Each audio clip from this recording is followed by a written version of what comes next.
Welcome, everyone. Thank you for joining us today at our webinar on protecting the rights of stateless Palestinians in the UK. It's a pleasure to welcome you on behalf of ENS. I'm Nina Murray. I'm Head of Policy and Advocacy at ENS, the European Network on Statelessness. And it's great to see so many of you joining live. We've had a lot of interest in this webinar today. I'm delighted to be joined today by two expert speakers, Patricia Cabral and Abdelrahman Touman, to take us through our new legal briefing that we published last week or 2 weeks ago on protecting the rights of stateless Palestinians in the UK and to share their insights with us all. Patricia is going to speak first in a moment, followed by Abdelrahman. Then if there's time, we'll take a few questions at the end. So before we get started, just a couple of words of housekeeping. My colleague Cameron is moderating the chat function. So we're able to share messages with you on the chat, but the chat is disabled for participants, but there is a Q&A function. So please do ask questions in the Q&A function as you go along. We're recording the webinar. That's just the speakers. The webinar recording doesn't capture anything the participants share, and we'll share the recording afterwards. And as I said, we'll try to get to some questions at the end if we have time, but do feel free to get in touch with us by email if you have questions afterwards. So we know from our members and community members that Palestinians in the UK and across Europe continue to face discrimination because of critical gaps in law, policy and practice, leaving many in legal limbo, facing daily challenges to access basic services and rebuild their lives. So we developed this UK-focused briefing in response to these conversations and the identified need for more tools and resources to support Palestinians' access to protection here in the UK. This work forms part of wider work at ENS to develop and fundraise for a more comprehensive pan-regional response to address the legal and systemic barriers faced by Palestinians when seeking protection in Europe. To support this, we've established a community advisory board to help us shape, inform, and co-develop a response and work closely with affected communities in that. And we'll be facilitating more conversations about this in the coming months, both here in the UK and across Europe as we develop this area of work. So stay in touch, sign up to our mailing list, or reach out to us if you'd like to get more involved in this work. But without further ado, I'm delighted to introduce our first speaker today, Patricia Cabral. Patricia is ENS's legal policy coordinator and had a leading role in drafting the briefing and consulting with many experts in that process. So Patricia, over to you. Thank you, Nina, and good morning, everyone. Again, it's really it's good to be here today and to be talking about this topic that is ever more urgent. And just before I start digging into my own presentation, I really want to thank everyone who has contributed to this briefing. There's been involvement from various ENS members, partners, and I'll be speaking about that in a minute, but just to say thank you to all of you who have contributed, and also to those of you who are here today and keen to continue to speak about this issue and to engage with us. So we are really looking forward to doing more work on this in the future. And so what we are doing here today is outlining a summary and going into a bit more of a conversation on the issues that we discussed in the legal briefing that was published last month. And first of all, I just want to start with explaining why this matters. And this matters because there are millions of Palestinian refugees worldwide, and in Europe, they are the largest displaced stateless population. And many of these Palestinians have layered histories of displacement, so either themselves or their families have been forced to flee multiple times from different countries while seeking refuge. And by the time they arrive in the UK or also in other European countries, many have endured successive displacements and sometimes across different regions and across different generations. But despite being a well-known forcibly displaced population, Palestinians continue to face legal and practical challenges when accessing protection. And this leaves many in legal limbo, unable to stay in the country where they live, with nowhere else to go, facing daily challenges in accessing work, basic services, human rights, and rebuilding their lives. So while these challenges already existed before, they have also become more acute in recent years as the situation has significantly deteriorated, particularly in Gaza, and due to the occupation of the Israeli regime and all the destruction, forced starvation that we're seeing at the moment imposed on Palestinians. So just to name some of the challenges that we see across Europe overall, we see a lack of consistency in the recognition that Palestinians who don't hold another nationality are stateless, and we'll go into that in more detail. We also see that then this leads to the exclusion of stateless Palestinians from protection or from safeguards to prevent and reduce statelessness. So, for example, children born to Palestinian parents in Europe must still be able to access the nationality of the country where they were born, and the international law obligations that states have to prevent statelessness at birth, and also to access facilitated routes to naturalization. And there's been an introduction of restrictive policies or practices in some countries as a result of them recognizing the state of Palestine. So I will also mention that. But all of these are concerning trends and challenges that we're seeing. And then particularly in the UK, we also see, as in other countries, different approaches to assessing asylum claims, including sometimes inconsistent case law or unclear guidance about how to assess international protection applications from Palestinians, issues related to family reunification and expulsion, which we outline in the briefing, although we might not have time to go into detail today. And then overall, just a difficulty in even mapping the problem. There's a lack of reliable data on the number of stateless Palestinians. And then there are issues with overlapping categories in data collection systems as well, which means it's quite difficult for us to even know the number of people affected by this. But taking all of this into account, we have been in conversation with our members for some years, and then this year in particular with some of our members and Palestinian communities. And one of the key areas that they identified was really the need to strengthen the capacity and expertise of legal practitioners to assist in applications made by stateless Palestinians.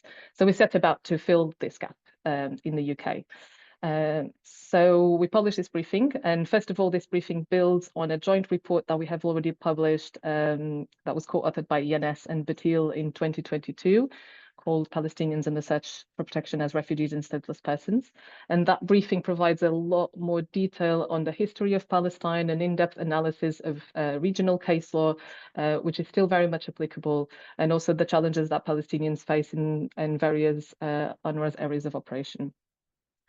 Since that briefing, there's also been a few additional law and policy developments. So we have conducted a bit more of desk-based research to include some of those developments in the briefing that we just published now. And then we've also just tried to summarize that information so it's a little bit more accessible for practitioners, and it always links and refers back to the report from 2022 where that's relevant. But then in addition to that, we've also had discussions with UK legal practitioners and organizations who are working with Palestinian clients in the UK to hear what they perceive as the issues. And an integral part of the process of drafting this briefing has been that it really centers the lived experiences of Palestinians.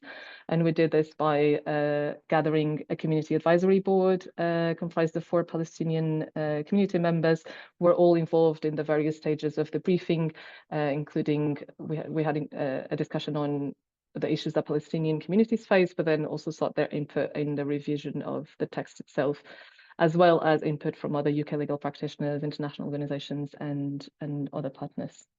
So again, thank you to all of those involved in this effort. Having covered why this matters, I would like to then start digging a bit deeper into the briefing itself. And it is a very comprehensive briefing with lots of details, and I'm conscious that not everyone here has a legal background, so I won't be going into too much detail, but I will just be signposting to the issues that we cover, then you can have a look at the briefing for further details. I've also started sharing my slides, but do let me know if you're not being able to see them at the moment. All good. Thank you, Nina. So what does the legal briefing cover? If you haven't opened it yet, this is the table of contents. It was drafted particularly as a resource for legal practitioners who are representing Palestinian clients in the UK, but then we also hope that it can be used as a tool for advocacy purposes and for wider information sharing to improve access to protection for Palestinians. So some sections, particularly, for example, the section outlining why Palestinians should be considered stateless under international law and the overview of the routes to protection, all of those include an analysis of regional and international legal frameworks, and so they are also relevant for other countries beyond the UK, even though it then goes into more detail about some of the key case law in the UK. So the first section is a bit of a contextualization of the issue.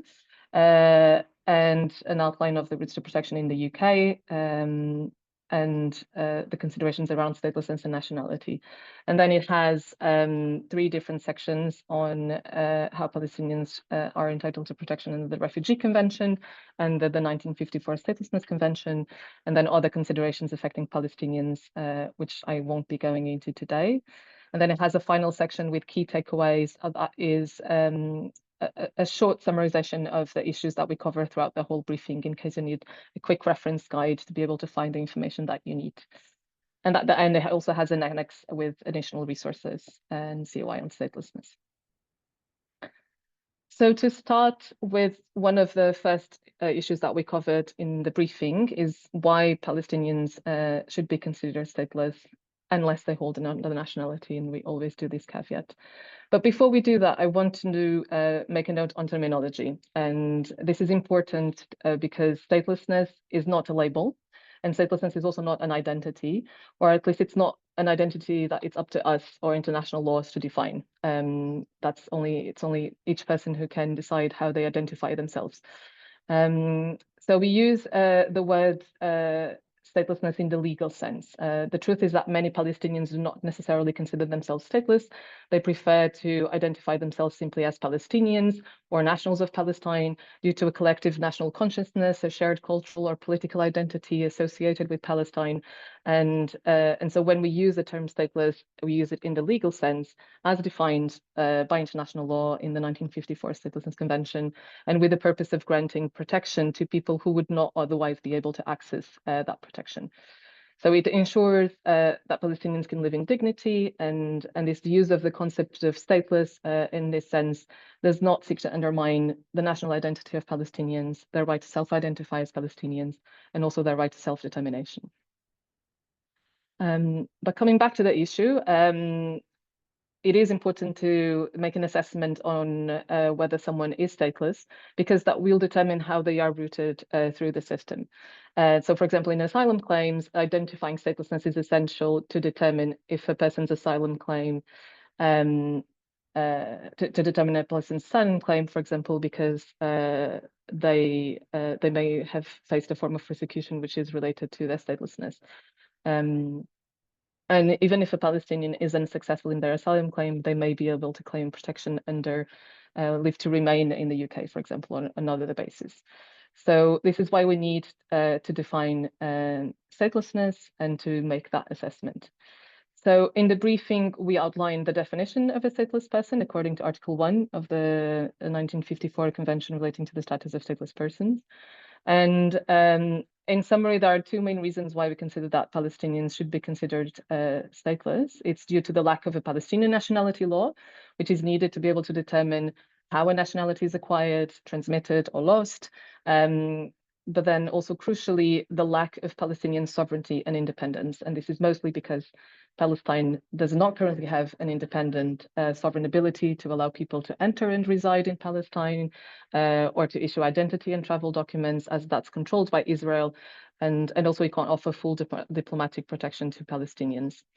So because of these reasons, we consider that Palestinians who don't have another nationality should be considered stateless.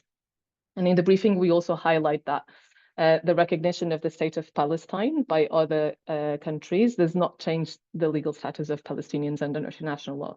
So their circumstances remain the same, the lack of sovereignty due to Israel's occupation remains the same, and therefore Palestinians should still be considered stateless.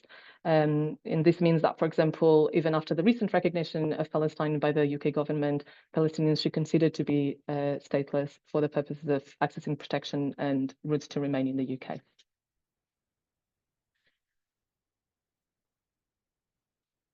I have mentioned this a bit, but I just want to highlight how important it is to consider which legal route is the most appropriate for each particular person and for each individual story. So we really encourage the legal practitioners in the audience to take a look at the briefing and then to consult the other resources that we link to, which help you navigate the various procedures available in the UK and how to decide what is the best procedure. The Palestinians in the UK may be entitled to refugee status either under Article 1A2 of the Refugee Convention or Article 1D of the Refugee Convention, or they may also be entitled for other routes to protection, which we'll go into. And since there is no referral mechanism from, for example, the asylum procedure to the possibility for applying for leave to remain as a stateless person, many Palestinians are actually unaware of the fact that they could be accessing those routes. And that's why it's particularly important for legal practitioners to be informed and to seek the most appropriate one. So the briefing outlines UNHCR guidance, recent CJU jurisprudence, good practice examples from European jurisdictions, and then also key UK case law that is relevant in the determination of the most appropriate route. Again, I won't go into detail because this is a lot to cover, but just to briefly explain the concept, under Article 1D of the Refugee Convention, Palestinians may be entitled to protection in a way that is essentially twofold. So the first paragraph of Article 1D operates as an exclusion clause, and it conditionally excludes persons who are receiving assistance from a UN agency other than UNHCR, which in practice means UNRWA. It excludes those people from applying for protection under the Refugee Convention.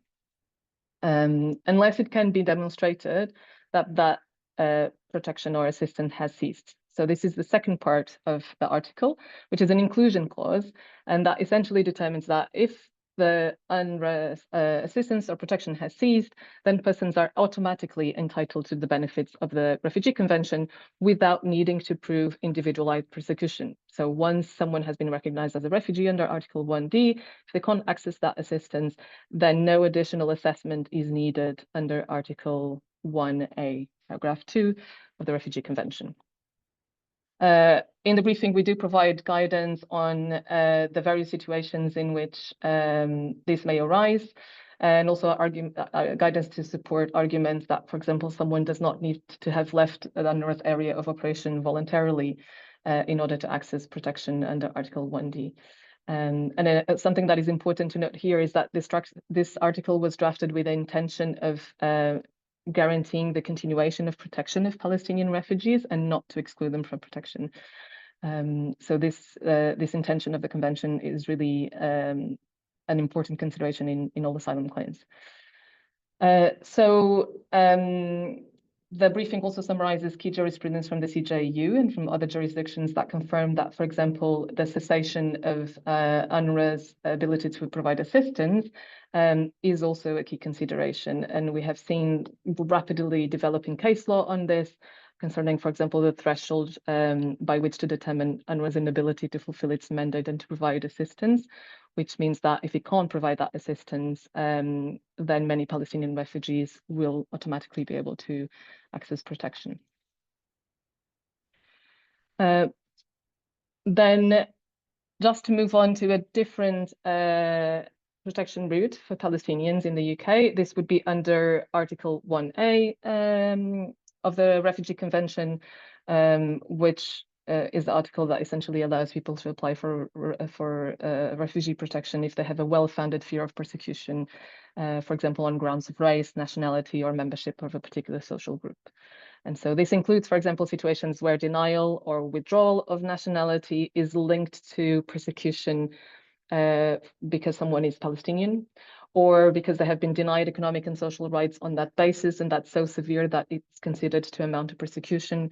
And there are several courts across Europe that have recognized Palestinians as refugees under Article 1A, because, for example, they linked race and nationality to a well-founded fear of persecution, or have determined that there's a collective persecution in Gaza and discriminatory treatment in other areas. So you can also find some examples of this in the briefing.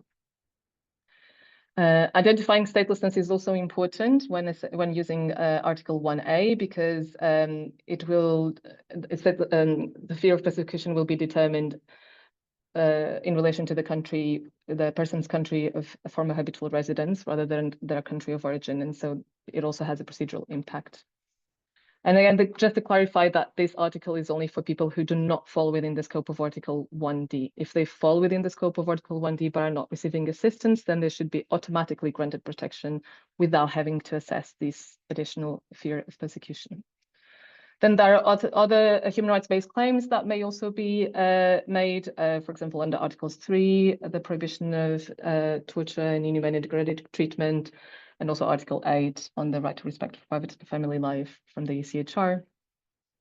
And then finally, there's the route of leave to remain as a stateless person. And this is based on the fact that the UK is a party to the 1954 Convention relating to the status of stateless persons that requires states to ensure that stateless persons can access certain rights. And that's also described in the UK immigration rules. And this route is another option for people who are not able to access asylum. Again, we also provide some resources from our partners on when to access these routes and how to access this route. In other countries, this will be considered an SDP, a stateless and determination procedure. In the UK, it's known as leave to remain as a stateless person. And finally, I just want to flag, as I also want to give time to Abdelrahman to speak, but I just want to flag that legal practitioners and civil society organizations have identified the lack of adequate country of origin information covering particularly statelessness issues and the conditions that stateless Palestinians are facing, including, for example, in UNRWA's areas of operations. And that's a challenge in supporting asylum claims. So one of our key recommendations is for better and more up-to-date country of origin information covering the statelessness issues. But because of that, we have included an annex to the briefing, which includes links to various resources. And I will just mention here some of them so that you can research further depending on your needs and depending on your client's needs as well. So just to start with some resources by ENS, we have the Statelessness Index. That's an online tool that assesses law, policy, and practice on statelessness across 34 different European countries. And that includes one page on the UK, if you want to know more about statelessness in the UK. We also have the Statelessness Case Law database, which is a database with case summaries from jurisprudence from across Europe, including the UK, and then our general resources from the ENS website. We also link in the briefing to resources from the UN and ASILUS, who have several country of origin information reports, including on statelessness. And for example, the Institute on Statelessness and Inclusion also has a stateless hub with more information on statelessness in various places, including Palestine. And then finally, two resources from our UK members. So ILPA and the Liverpool Law Clinic have published a resource that helps practitioners navigating the stateless route to the leave to remain for stateless persons. And also Asylum Main has a dedicated information page on statelessness in the UK. So again, all of these are linked in the briefing. And I just want to stop there and thank you all again. And I'm available for more to answer any questions at the end. Thank you so much, Patricia. And I know you could talk about this for many more minutes, if not hours. So thank you for giving us at least a whistle-stop tour of the briefing. And as Patricia said, feel free to share questions in the Q&A. And if we don't have time today, we'll get back to you or get in touch with us directly. And all the links are in the chat. Thank you, Cameron. So now I'm going to introduce our second speaker, Abdelrahman Touman. So if you can switch your camera on, Abdurrahman, that would be great to introduce you now. Abdurrahman is a legal assistant, legal intern, apologies, and a member of our community advisory board. And we're really excited to have you join us to share your expertise today, Abdurrahman. So over to you. Thank you. Thank you so much, Nina. I'm Abdurrahman Toman, legal assistant. I'm going to introduce this presentation for you today about the access rights to rights protection and need for harmonized solutions. Um, so we need to understand how statelessness affects human rights first. Stateless Palestinians face severe barriers to employment, restricted right to work, inability to access certain professions, housing, difficulties renting or owning property, risk of homelessness, as well as healthcare, limited access to public healthcare systems, and barriers to enrollment, to education, and limited opportunities, as well as mental health issues like trauma from displacement, uncertainty, and discrimination. Inconsistent recognition of Palestinians as stateless.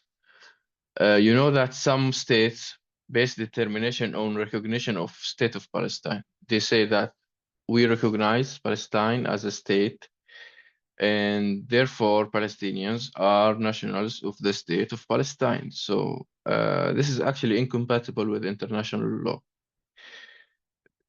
because Palestinians in general, they have a lot of problems. Even the recognition of a state of Palestine doesn't solve this problem because they don't have effective nationality law and they don't have sovereignty. So this need to be recognized by states.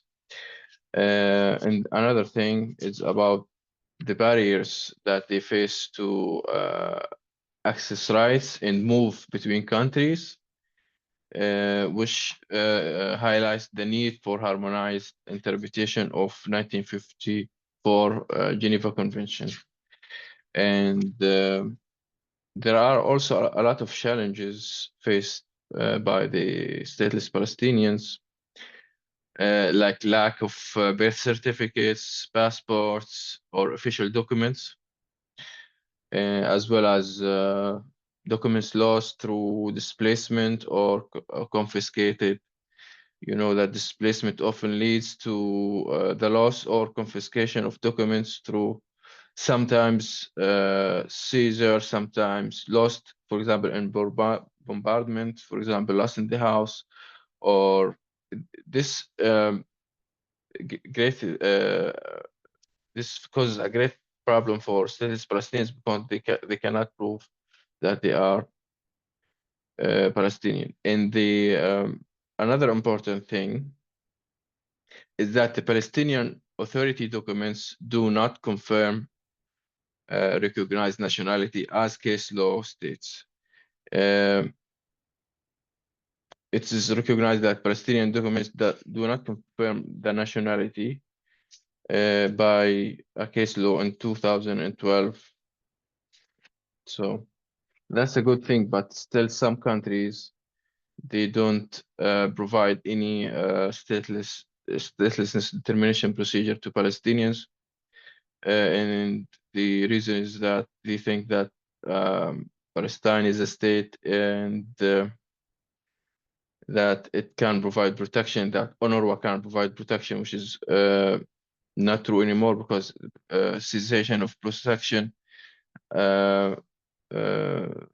happened after the war and even before the war in Gaza. The UNRWA did not provide protection to Palestinians in Gaza and the West Bank, in Lebanon, in Syria, and a lot of different areas around the areas of operation of UNRWA. So it basically did not provide the protection as many many countries think that. it provided. So another important thing about the legal and procedural challenges faced by Palestinians is the limited access to quality legal advice and representation, lack of legal aid in many jurisdictions, and long waiting periods for decisions, which is sometimes years, and no right of to appeal in UK stateless determination. So if you claim that if you go to the stateless determination procedure and you don't have a right of appeal in that case, unlike, for example, asylum, and complicated proceedings requiring specialized knowledge, usually proving to be stateless is much harder than proving fear of prosecution. So a lot of things. Another thing is the lack of adequate country of origin information. So there isn't like an efficient source about the country information, and because the situation is difficult, Gaza and the West Bank and East Jerusalem and Lebanon and Syria, refugee camps in Lebanon and Syria.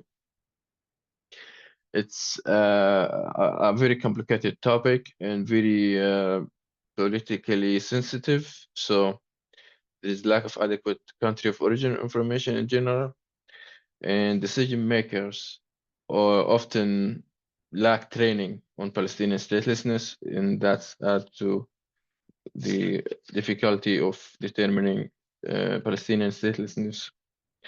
And another thing, which is the most important actually, is the importance of community perspective, which is why we must center Palestinian voices. So it's very important to give power to Palestinian voices, and especially those with lived experience is essential for understanding real impacts of this situation, as well as community knowledge, which will help identify gaps in services and protection, as well as participatory approach. So we need to ensure resources meet actual needs and empowering stateless Palestinians to advocate for their rights.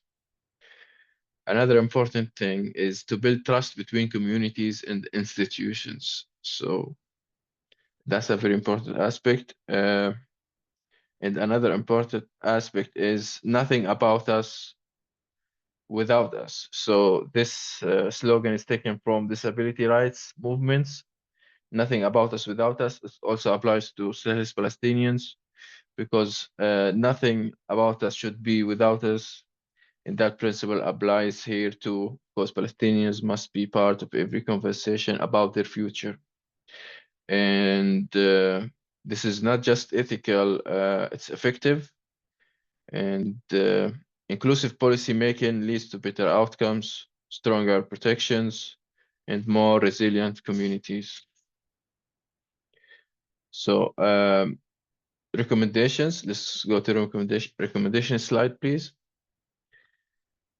So recommendation is about recognizing all Palestinians without other nationalities as stateless. Adopt consistent interpretation of Article 1D cessation of assistance. Implement dedicated statelessness determination procedures. Ensure access to free legal aid for vulnerable applicants. Grant facilitated family reunification for stateless persons, and uphold international obligations under 1954 and 1961 conventions. Another thing is, the next slide, please. We need more training for legal practitioners, and need deeper understanding of stateless law and how to apply Article 1D. We need judges and decision makers must be equipped to assess Palestinian claims, and civil society organizations need to better training to understand the very difficult and complicated topic of Palestinian statelessness. And last slide is conclusion, and I will finish. So Palestinians without other nationality are stateless, are under international law, and it creates severe barriers to access and human rights. It is inconsistent with practices for equal treatment, and communities' perspective is must be centered in solutions, and European state must harmonize protection, and everyone has a right to nationality, and together we can advocate for justice and dignity for stateless Palestinians. Thank you so much. This is the last slide. Thank you so much, Abdulrahman, for that really comprehensive talk and insight and expertise. And I do apologize again for the technical challenges, but thank you for bearing with us and continuing with that really important intervention. It's very nearly time for us to wrap up. And we had one question in the chat from Kalisha, which is, what have been the most effective advocacy strategies for raising awareness about Palestinian statelessness in Europe? And maybe just in the minute that we have left, I can share a thought. And if you did have a thought, Abdulrahman, I think some of your slides already answered the question to some extent. But for us at ENS, this is actually one of the key questions that we want to explore with the development of this work is, what are the most effective strategies? And that's the conversations that we're having with our members and community members with the support of our community advisory board. So stay tuned, and we can hopefully answer that question better in the next coming months. But so far, what we know is that certainly, as Abdulrahman clearly articulated, communities need to be front and center of co-developing, informing, shaping solutions, leading change themselves. And we are fully support that approach and are excited to be working with incredible experts in our community advisory board as we develop this work. We also have seen examples of effective strategic litigation in different European countries on this issue, training for different stakeholders, guidance for decision makers. But we believe that we need a more concerted effort now to address the issues that are outlined in the briefing and that have been raised with us. Would you like a final word, Abdulrahman, in answer to that question? Yes, I think we need to raise awareness, and we need to provide training for advocates, and we need to. This legal briefing is a tool, but the training itself, it will be more effective in raising awareness about the issue of Palestinian statelessness. Thank you very much, Abdulrahman. Patricia, would you like a final word? Thank you, Nina. I agree with what you said, and I thank you as well for the really interesting question about advocacy strategies. Just to add to what Nina was saying as well, there a lot of the legal practitioners across Europe feel this need for a concerted effort because there is no harmonized approach across Europe, and that's the role that we can play at ENS. That's the role that international organizations can play as well in ensuring that there's a more harmonized guidance and approach to the treatment of Palestinians, because at the moment there's very patchwork recognition and patchwork protection, which is exactly what we want to avoid. There are many resources out there. We're seeing the voices of lived experience, hearing them more and more. There are more resources being developed for those assisting Palestinians as well. I've just been told as well that there's a training specifically on a family reunion for Palestinians next week that Free Movement is running. So stay tuned for that as well. Particularly in the UK, there are several resources, and we're always available to help link legal practitioners to resources and to help link communities to the right assistance as well. So we'll stay in touch. Thank you, Patricia. Thank you, Judith, for sharing the training, the information about the training. If you have a link, please do share it with us, and we can send it out, repost it on social so that people are aware of it. So we've done very well keeping to time. Thank you, a huge thank you to Patricia and Abdulrahman for being with us today and sharing their expertise. Thank you to all of you who joined us. We had over 70, nearly 80 participants at some point joining live and over 200 registered interests. So I'm sure the recording will be seen by many more. Thank you to all of you. Thank you to our funders, and in particular to the Paul Hamlin Foundation, who's been supporting the work in the UK on our legal briefing. And stay tuned, more to come. Thank you and have a good rest of the day. Bye-bye.